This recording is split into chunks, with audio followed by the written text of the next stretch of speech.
Ang mabuting balita ng Panginoon ayon kay San Lucas. Noong panahong iyon, sinabi ng mga apostol sa Panginoon, "Dagdagan po ninyo ang aming pananalig sa Diyos." Tumugon ang Panginoon, "Kung maging sinlaki man lamang ng butil ng mustasa ang inyong pananalig sa Diyos, masasabi ninyo sa puno ng sikomorong ito, 'Mabunot ka at matanim sa daga,' at tatalima ito sa inyo. Ipalagay natin kayo'y may aliping nag-aararo o nagpapastol kaya ng tupa. Pagkagaling niya sa bukid, sasabihin ba ninyo sa kanya, 'Halika, nang makakain ka na?'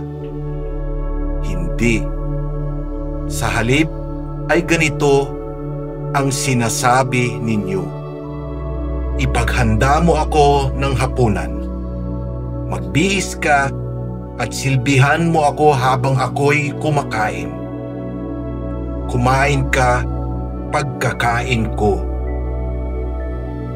Pinasasalamatan ba ang alipin dahil sa ginawa niya ang iniutos sa kanya? Gayon din naman kapag nagawa na ninyo ang lahat ng iniutos sa inyo, sabihin ninyo, 'Kami mga aliping walang kabuluhan, tumupad lamang kami sa aming tungkulin.'" Ang mabuting balita ng Panginoon. Pinupuri ka namin, Panginoong Hesukristo. Sapat na ang karampot na pananampalataya.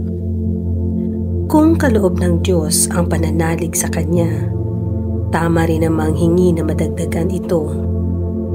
Pero ilagay natin ito sa pang-araw-araw na karanasan. Pwede nating ihalin tulad ito sa di inaasahang kagandahang loob ng kapwa. Halimbawa, may biglang nagbigay ng 1,000 piso sa akin, tapos sa halip na magpasalamat ako agad, humingi pa ako ng 1,000. Ano kaya ang mararamdaman at magiging reaksyon ng kusang loob na nagbigay? Sa antas ng kaisipan ng tao, may dalawang posibilidad. Una, matutuwang magbigay pa uli ang nagbigay ayon sa hinihingi kung siya ay may malalim na bulsa at sadyang bukas palad siyang nagkakaloob. Ikalawa, posibleng mainis siya dahil hindi ako naging kontento sa sorpresang natanggap kundi naging mapaghanap pa. Kaya naman, nakakagulat ang tugon ni Hesukristo. Nalaman natin sa Kanya na sapat na kahit ang maliit na pananalig. Ang imposible ay pwedeng maging posible sa pamamagitan ng kakarampot na pananampalataya tulad sa isang butil ng mustasa. Naroroon na ang lakas at kapangyarihan ng Diyos sa kislap pa lang ng apoy na nagiging maalab na pananampalataya kapag niyakap at inangkin. Tulad ito ng isang fertilized egg cell na taglay na ang lahat ng genetic information ng isang tao. Gayon din nga ang pusong bukas sa pag-ibig ng Diyos na pinananahan ng handog na pananalig kasing liit man ng binhi ng mustasa. Mula dito, dumadaloy ang mga posibilidad para maghari ang kalooban ng Diyos sa mga mumunting sulok din ng ating mundo. Posible ito sa konteksto ng relasyon natin sa Diyos. Ang tunay na pananalig ay palaging nasa konteksto ng pag-ibig. Kung paano tayo ka-inspirado sa paggawa ng mga bagay na magbubunsod ng kasiyahan at kasayahan sa ating mga mahal sa buhay, gayon din hinahanap din natin ang kalooban ng Diyos sa udyok ng pag-ibig. Sa pagtugon sa pag-ibig ng Diyos, ang pananampalataya ay tumutulak sa paghahanap palagi sa kaloobang ito para makita, makilala at mayakap ang kanyang plano ng kaligtasan sa bawat sitwasyong kinalalagyan.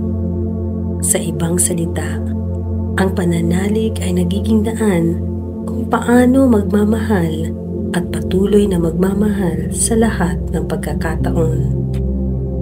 Uunahin ang kalooban ng Diyos sa lahat ng pagkakataon dahil ang kalooban ng Diyos ang siyang pag-ibig ng ating pagkatao.